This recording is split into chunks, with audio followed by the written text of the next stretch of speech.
we attach a lot to chronological age, but it's really just a number. Healthspan should be the name as far as what our focus should be. What are some of those key supplements that you would recommend around longevity?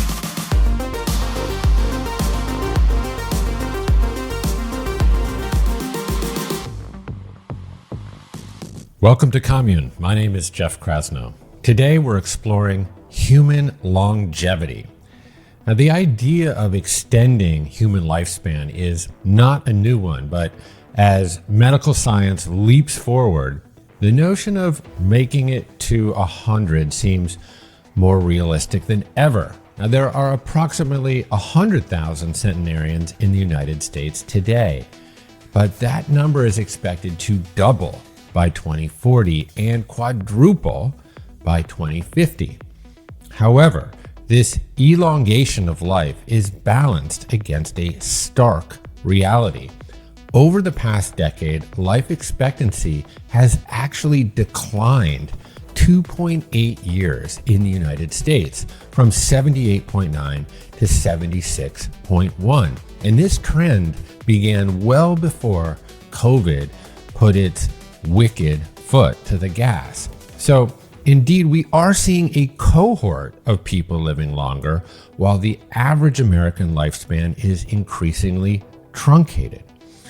More problematic than the decrease in average solar orbits per capita lifespan is the average duration of our underlying health span, the period of life spent in good health, free from the chronic diseases and disabilities of aging.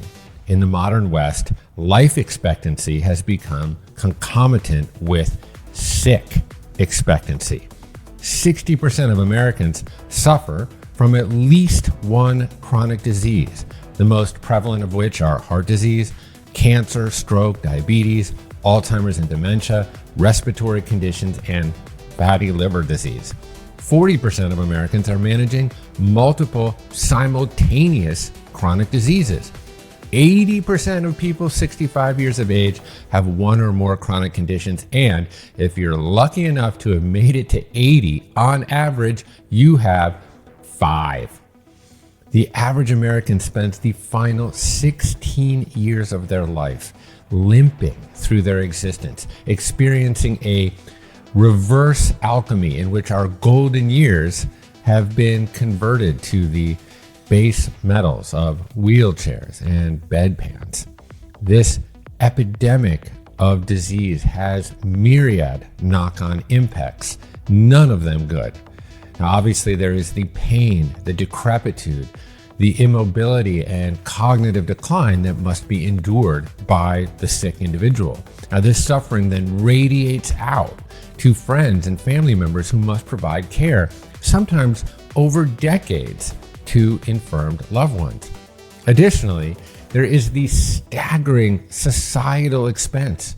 America currently spends $4.5 trillion on sick care, approximately 18% of the total GDP. And this is primarily treating the symptoms of preventable chronic diseases with cocktails of pharmaceutical drugs. If this trajectory continues, domestic healthcare expenditures will increase to $10 trillion per year by 2040, and that will threaten to bankrupt the economy. So, while some of us are living longer, it begs the question, for what purpose? Is it actually possible to thrive into our 80s, 90s, and beyond? Can we, as Dr. Mark Hyman quips, die young at an old age, the way they do in the blue zones, the places in the world with purportedly the longest life and health spans? Throughout history, our perception of longevity has undergone a remarkable evolution. In ancient civilizations, a long life was attributed to divine reward for virtuous and ethical behavior. However, with advances in medical science, we gained a deeper understanding of the complex factors and mechanisms that determine our lifespan. Advances in healthcare, public health measures, specifically sanitation, and general improved living conditions all played pivotal roles. Since the mid-20th century, our understanding of genetics has exploded. We witnessed groundbreaking discoveries, from unraveling the structure of DNA in the early 50s with Watson and Crick to completing the ambitious Human Genome Project. As a result, we realized that genes exert a significant influence on human traits, susceptibility to disease, response to treatment, and other inherent characteristics. However, the revolutionary field of epigenetics introduced a new appreciation for how our genes function. Gene expression is influenced by environmental factors and lifestyle choices. In other words, our fates are not predetermined. We have agency. So while the fixed underlying nucleotide sequences of our DNA govern around 25% of our lifespan, the remaining 75% is shaped by the environment. Factors such as diet, physical activity, stress levels, social connections, economic status, exposure to violence, the air we breathe, and the products we use, all these things impact gene expression and subsequently overall well-being. Now, this emerging understanding of epigenetics and its relationship to longevity reminds us that we hold the key to unlocking longer, healthier, and more fulfilling lives. Now, today's episode is a series of excerpts from conversations I've had with today's experts on the topic of longevity. So first up is Dr. Kara Fitzgerald. Dr. Fitzgerald is actively engaged in clinical research on epigenetics and longevity using a diet and lifestyle intervention developed in her research and in her practice. Her first clinical study, get this, published April 12th, 2021 in the journal Aging, demonstrated a 3-year reduction in bioage in middle-aged men after an 8-week DNA methylation supportive diet and lifestyle protocol. Now, her latest study, published March 22nd, 2023, also in the same journal, suggests similar results are possible in middle-aged women. Wow. So without further delay, here's Dr. Kara Fitzgerald on the topic of longevity. So I think that we all have a vague sense for what might help us live longer, but the notion that you've actually been able to connect certain choices or protocols with specific mechanism, I think is really, really compelling for people and helps people then make those decisions and reify them in their own life. So I'm excited to dive into that. But since we're not all doctors, I'll raise my hand, and certainly plenty of the people listening are not doctors. I think at the outset, it would be helpful to scaffold our conversation in a little bit of definitional work. Sure. So first off, can you take a moment to explain the difference between biological age and chronological age? Yeah. So chronological age is, the number of birthdays we've celebrated, the number of trips around the sun. We can't do anything about chronological age. We tend to associate chronological age with, health and lifespan and all, always and generally perceive the older somebody is, the more likely they are to get sick, et cetera. So we attach a lot to chronological age, but it's really just a number. In fact, I would argue that we want to let it go. By far, the more important number is our biological age. So this is how fast our body's actually aging. We have been trying to measure biological age probably since Ponce de Leon, like time immemorial. We've probably been doing that. But in fact, now that we're in what we call the omics era, where we can look at our genes, we can see how our genes are expressed, it's a whole new world into being able to really rather sensitively and extraordinarily measure how fast we're aging. And this is changing the face of science, Jeff. Like, I can't even underline how significant it is. Capital letters. How we think about and how we conduct science, given these new tools, will forever be different. It is fascinating. And I want to get into some of the methods that you discuss in your book for actually measuring bioage. I know that there's a whole number of different clocks associated with that. But before that, I wanted to untangle a little bit more definitional work. So there's a tremendous amount of fuss made about life expectancy, which over the course of the 20th century grew significantly. I think in 1900 it was somewhere around 46, and by 2000 it was somewhere around 77, and that varies on gender. And I'm talking specifically about in the United States. It's also worth noting that the average life expectancy has actually gone down over the past couple of years, even before COVID. And maybe we can dissect some of the reasons why. But lifespan doesn't equate to health span. And you elucidate this beautifully in the book. So can you delineate a bit between lifespan and health span? Yeah. So lifespan, I guess, is, we could measure by basically when we die. There's no association with health. So we have done a great job in this country extending lifespan. And probably initially, in the early turn of the century, of course, that was also extending health span. Like we developed antibiotics, we were no longer dying of infections, and we were suffering much less. So there were extraordinary early, medical changes that allowed for a longer life.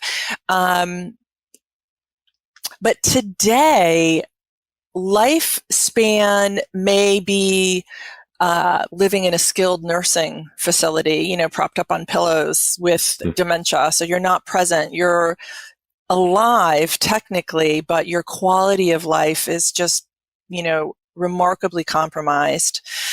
We're seeing this in our country quite a bit. I mean, our healthcare spend, the amount of years that we spend with significant illness, thinking about, the drugs that we're taking, the kind of medical care and interventions that we require is extraordinary. I mean, on average, the last 16 years of our lives, we're sick.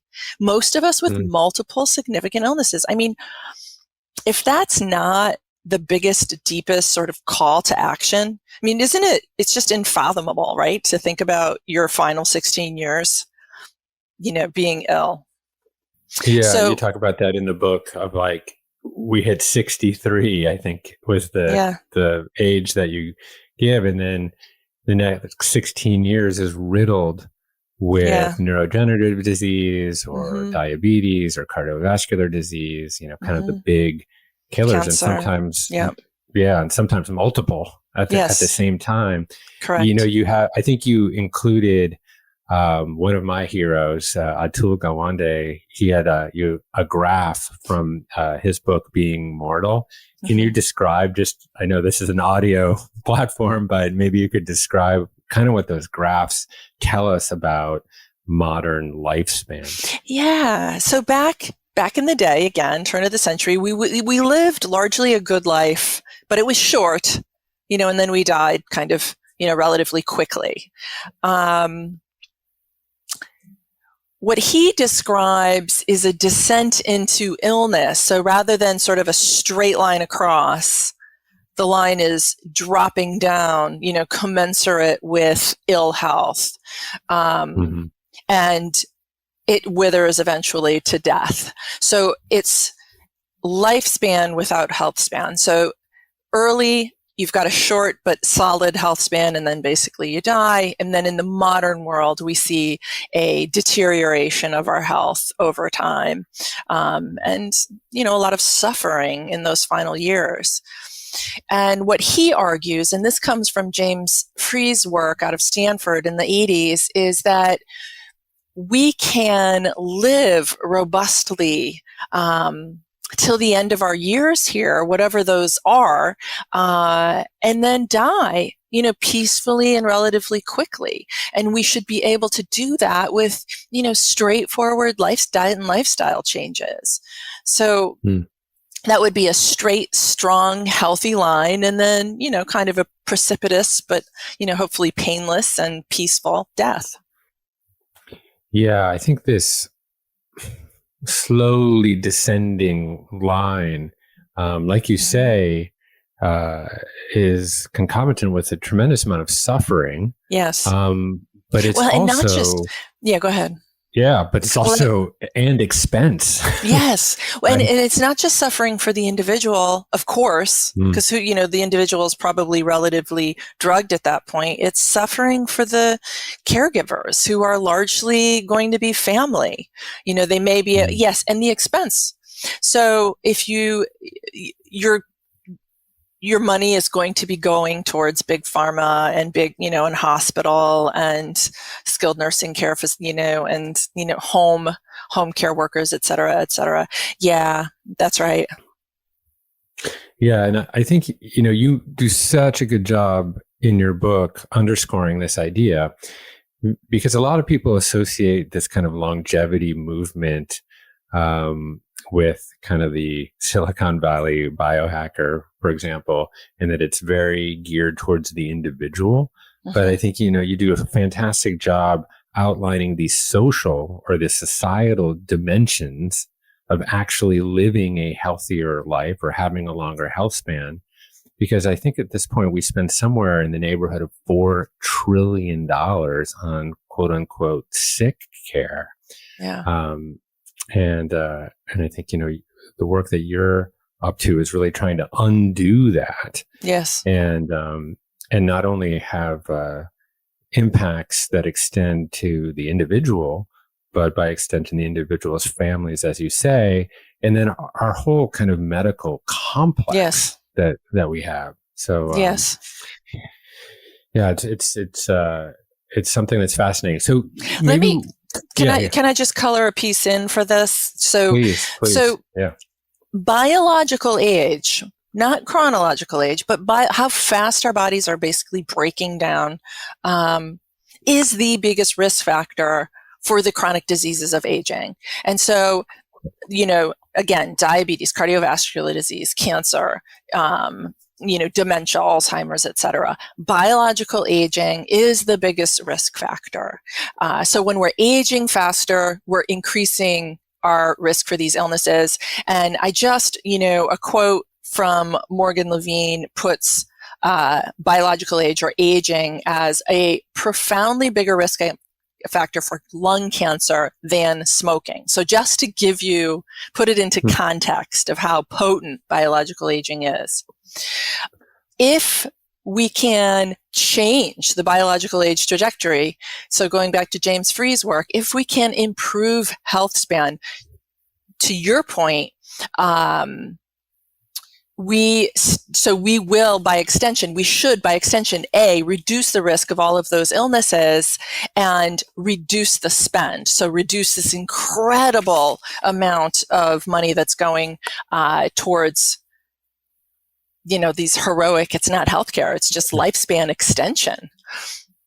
And I want to give you may be heading towards this already in your questions, but they've calculated, so David Sinclair out of Harvard and colleagues working with him, just crunched some numbers and put a year improvement at a $38 trillion savings.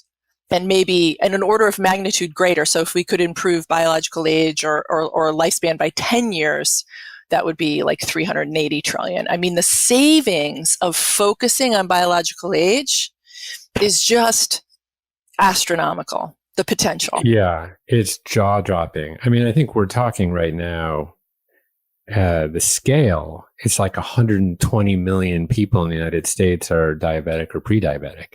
So you just think of that, and that's just diabetes. Yeah. I mean, so it is, so the scale that we're talking about, and boy, could we redirect that into organic and regenerative agriculture to actually hit the hit the front side of the equation instead of the back side of the equation. Boy, that would address all sorts of issues. Yes. I think a collective psychic shift in our country and it really in the world needs to happen where we realize that we're driving the car. that our genes are not our destiny, and that in fact our quality of life, our health span is in fact up to the choices that we make. We are not victims of, the illnesses our parents or grandparents succumbed to. Or, conversely, if we, people who have longevity in their family may think that they're impervious. The reality is the choices that we make day in and day out are influencing greater than any genetic hand-me-down how well we live. And so just a sea change needs to happen where we light on that and it changes how we are. Amen. So can you outline some of the methods that you leverage and other people leverage for actually measuring biological age? Yeah. So we're talking about gene expression. We're not looking at the DNA directly. We're looking at biochemical marks on and around the DNA that allow genes to be turned on and genes to be turned off. Just a little bit of background, maybe some folks will be interested. We mapped the genome in early 2000s, and we really thought that it would answer our questions, that it would be the Rosetta Stone for diseases. This is why you have heart disease. This is why you have dementia. Obviously, you know where this is going. We realized, in fact, that's not the case at all. In fact, it doesn't. There is no one gene, one disease relationship, except for the rare exception.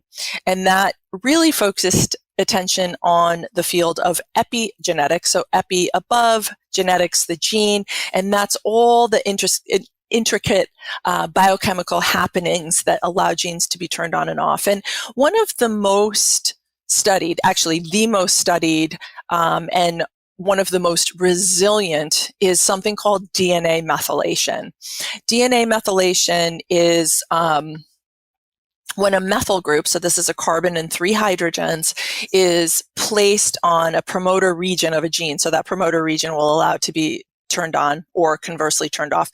When there are a lot of methyl groups on this promoter area, that gene will be inhibited. It just can't open up and be turned on. Conversely, when those methyl groups are not on a given promoter region, that gene can be turned on.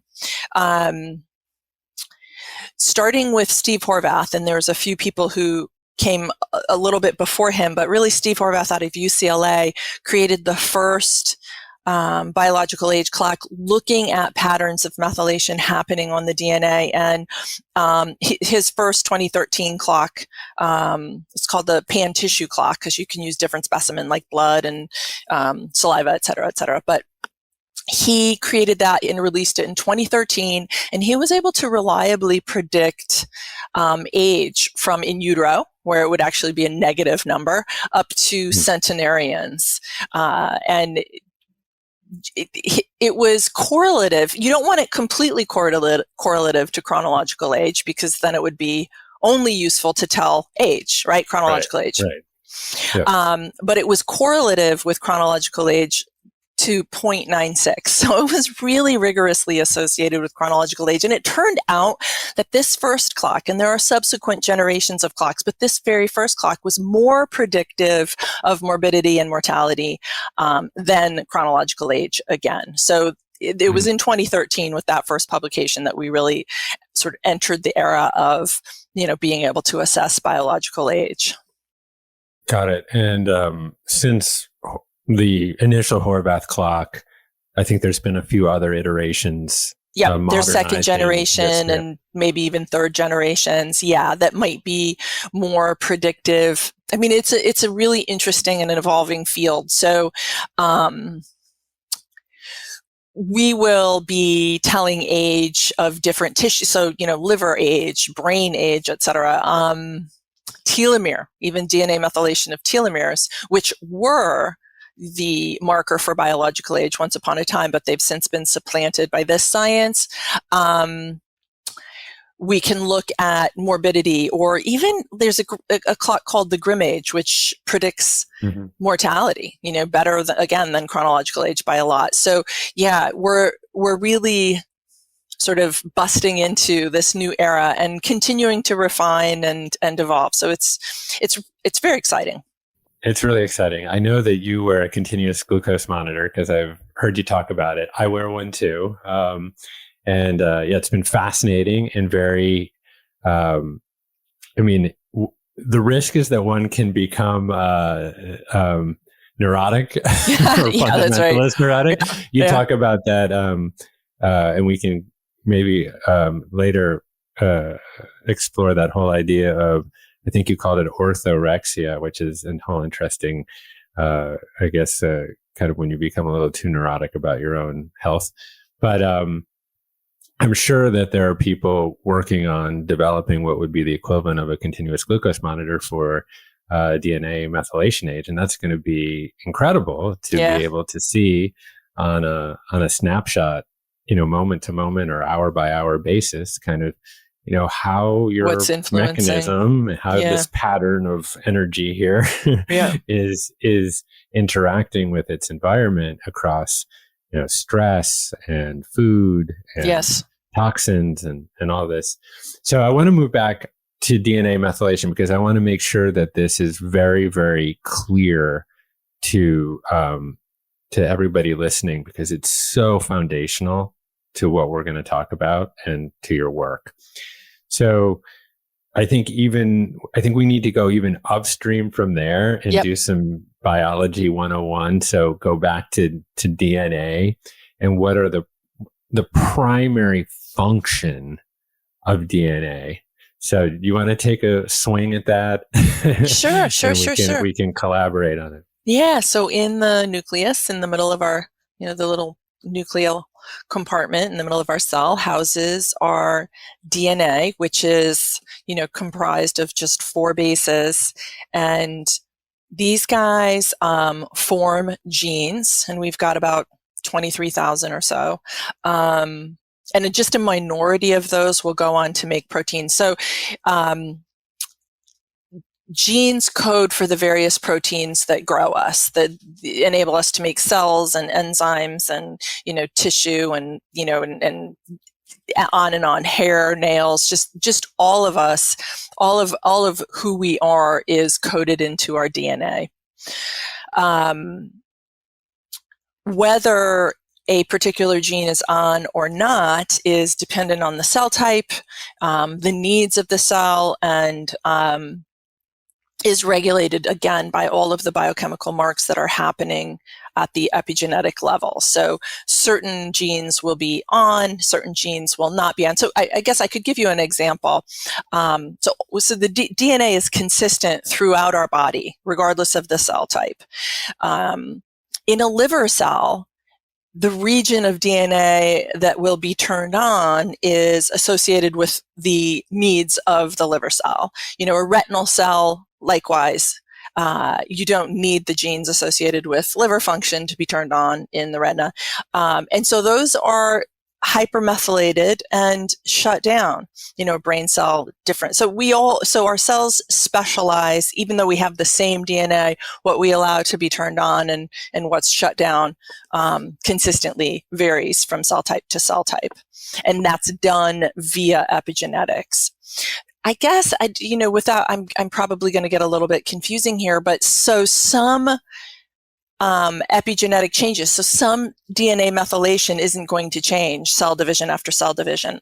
That particular gene is always going to be shut down. A liver cell will not become a retinal cell, no matter, how much you mess with yourself. Thank God. But as we'll get to, what the biological age clocks show and what my research shows is that there are labile regions of the epigenome, things that we can turn on and off through our lifestyle choices. And I know we're going to drill down. So to sum up, chronological age is simply the number of birthday candles on your cake. Can't do anything about that. While biological age represents how fast your body is aging at the cellular level. Biological age is influenced by various factors, including the choices you make about how you live your life. Understanding biological age is crucial for making informed decisions about your health and lifestyle choices. And knowing your bioage can help you take actions to improve your health span and reduce the risk of chronic diseases associated with aging. Now, DNA methylation involves biochemical markers that attach to cytosines on the DNA that influence gene expression. Now, while that sounds complicated, it can be applied practically and simply using bioage clocks like Dr. Fitzgerald's Younger You Biological Age Self-Assessment. At its core, true longevity encompasses the ability to live a long and quality life. It goes beyond the mere duration of life. It emphasizes the importance of the subjective experience of what it's like to be alive. Now, next up is Dr. Will Cole. Dr. Cole is a leading functional medicine expert, named one of the top 50 functional and integrative doctors in the nation.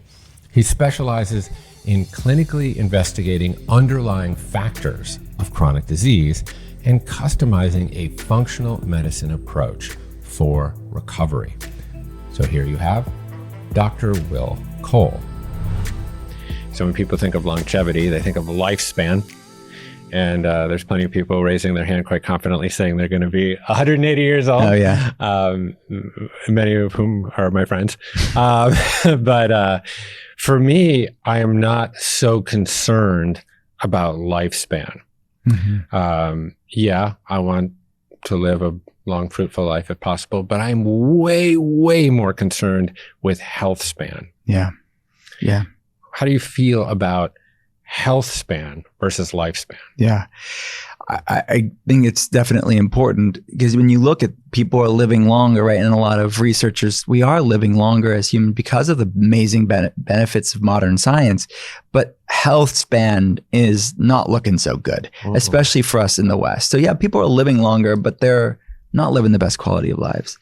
So even, I remember years ago, I wrote an article. It was an article about longevity, and it was an article about what are different tools that people can do. And the title was How to Live to 100 or something like that. And the amount of comments, I remember the comment, I don't want to live to 100. I don't live. Yeah, all these people, because they see the average older person out there and like, I don't want that.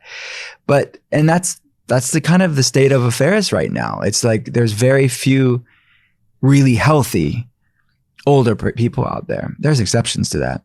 But the quality of life is diminished.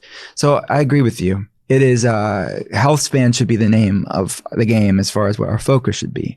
And that's where we have a long way to go. And because, yeah, we're extending lifespan, but we don't have, modern medicine doesn't really have a conversation on health span. But hopefully we can change that. Last 20 years of the average American's life, they're living with at least one chronic disease. Yeah. Generally, multiple chronic diseases. Yeah. On some sort of polypharma cocktail. Yeah, right? With no research on what that cocktail is doing for them. Yeah, of how one particular pharmaceutical is impacting a different one that they might be taking. Yeah. And those clinical trials would be very difficult to run. Right, every variable under the sun, So, and there's a tremendous amount of suffering associated with that. And the suffering is obviously for the individual who, has diabetes or has Alzheimer's or Parkinson's or cardiovascular disease, et cetera. But it's also a tremendous amount of suffering for the family of that person or friends or caretakers. And then it also, takes a huge toll on society. And, this is obviously about human suffering, but the economic toll is staggering.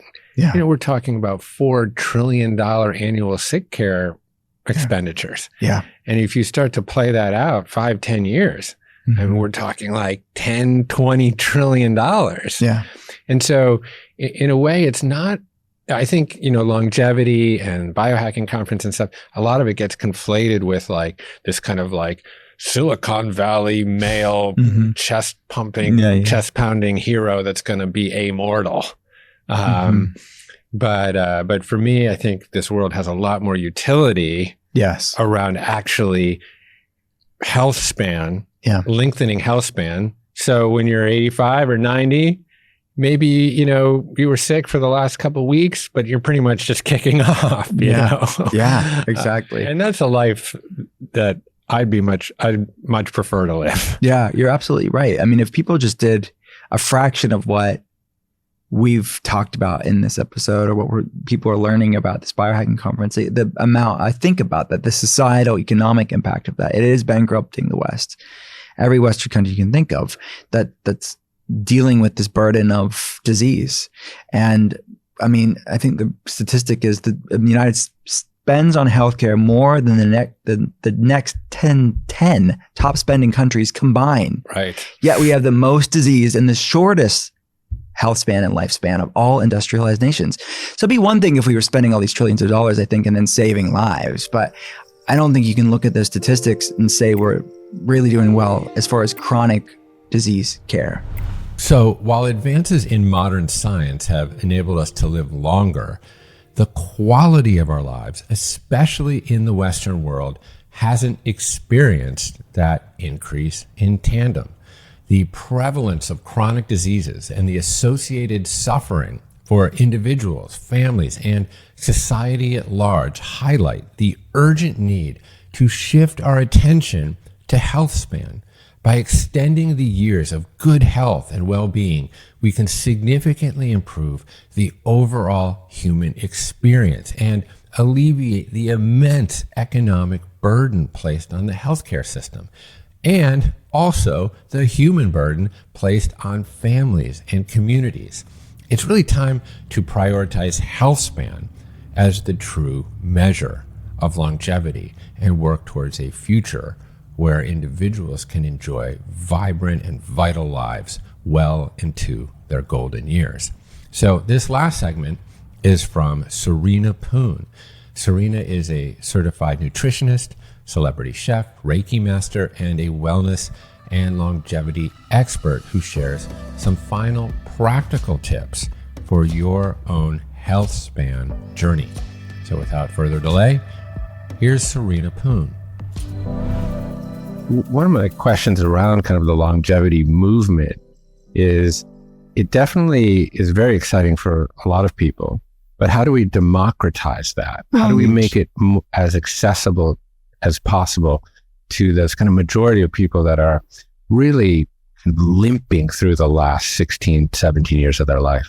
Yeah, no, that's a great question, and so important. And, I'd like to address the population from when we are young all the way to those years, those last 16 to 20 years for some people. So they may be in their 60s to their 80s and beyond. What's amazing is that there's so much science now to back lifestyle choices that are absolutely accessible to everyone and anyone on the planet. So much of what we can do to activate our longevity pathways, those genes, are things that it's not just in the US. We can do it anywhere. It can be caloric restriction.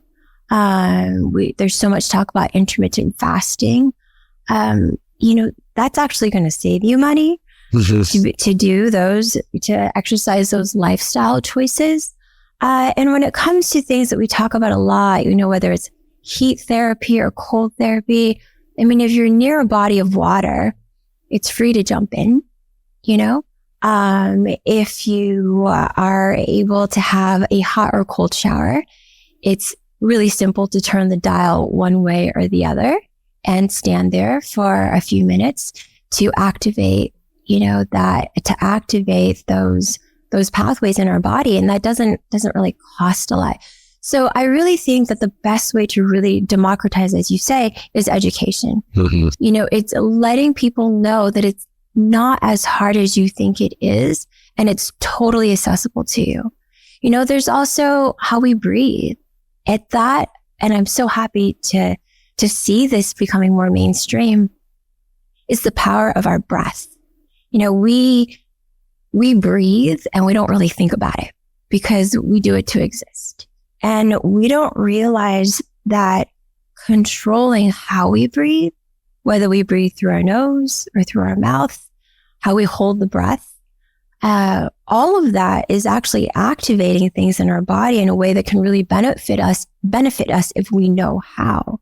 So, hypoxia, for example, that's another lifestyle activity that we can do to activate those pathways. And that's as simple as holding your breath. So really, democratization of the ability to live longer and live well, I think boils down to education, and bringing that education to everyone starting at a young age, because we actually, our children start to age as soon as they meet us. That's how our bodies function. So being able to teach that and teach these simple choices, and eating well, of course, we can dive into that as well. All of that it's accessible. So as long as someone has the knowledge to make those choices. So what are adversity mimetics, and why are they helpful? So basically, we talked about longevity pathways, right?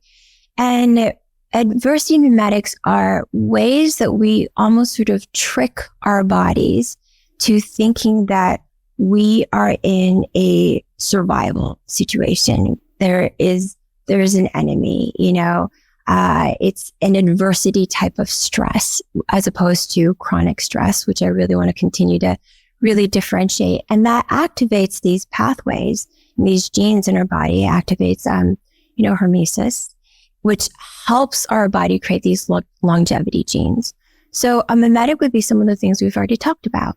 And some of them are ancient, as you say. So whether it's cold therapies, that sort of shock to the body thinks it's in danger, and it releases, activates these pathways, these cellular stress response pathways. The same thing can be done with. Can I just ask you, would that be like a cold plunge or a cold shower? Are there any particular protocols that you use in your own life, or any kind of dosage or temperature tips or anything that you would be able to share with us? Yeah, no, it's great. I mean, personally, I don't love the cold. Me neither. But I've trained myself. Yes, and you're training your mind as well. Exactly. I travel quite a bit. So, I would say just turning the shower to as cold as it gets, and that whatever hotel room I'm in is probably as cold as it really gets for me. But that's just one way. There's different ways to activate. That is one way. I used to do cryo because I prefer dry cold to wet cold. Yeah.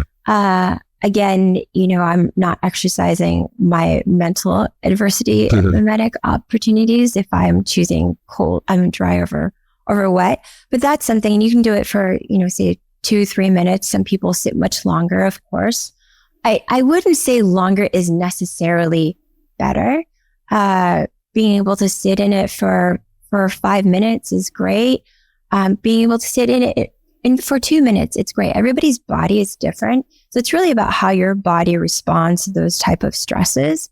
You're still activating. You don't need to worry about what it takes for Tom to activate his longevity pathways. You just kind of need to worry about your own, so that's one way. Of course, there's heat stress. We talked about that. We talked about hypoxia, holding your breath. That's another way. And then, of course, there's molecules. There's anytime we can activate NAD, there are polyphenols like resveratrol. There's different molecules that we can also ingest, and they also activate our sirtuins. They activate some of these different pathways. They can inhibit mTOR. They can activate AMPK. So these are all the different pathways, and adversity mimetics are things that we can do lifestyle-wise, things that we can eat, things that we can take supplementally that activate those pathways. So adversity mimetics are modalities that simulate adversity or survival situations in the body. These practices essentially trick the body into thinking it is facing short-term acute threat, which in turn activates specific cellular pathways and genes associated with longevity and resilience. The good news is that there is a substantial body of scientific evidence supporting lifestyle choices that can activate these longevity pathways. These choices are pretty much accessible to just about anyone, regardless of location or economic status. Things like calorie restriction, intermittent fasting, exercise, heat therapy, and cold therapy. I call these protocols good stress. Now, if you have the resources, the sky is basically the limit on the various biohackery and interventions that you can apply to yourself. Now, you may have heard of the tech mogul Brian Johnson receiving an injection of the blood of his 17-year-old son in an experimental plasma exchange. I suppose the jury is still out on the effects of Brian's 45-year-old plasma on his 17-year-old son. But most of us aren't multimillionaires with teenage sons willing to swap blood with us like some screenplay from an upcoming Cronenberg flick. So it's essential that we make these practices accessible to the majority of people, especially those who may experience health challenges in midlife or in their later years. So another crucial facet to longevity that wasn't featured in this episode is the importance of social connection and relationships. The community aspect to holistic health really cannot be understated, which I suppose means we will need to make an episode on that topic. So stay tuned for that. Okay, if you enjoyed this show, please subscribe and hit the notification bell so you never miss an episode.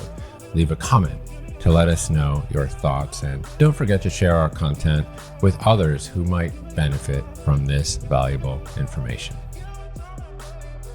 Okay, that's all from the Commune for today. My name is Jeff Krasno, and I am here for you.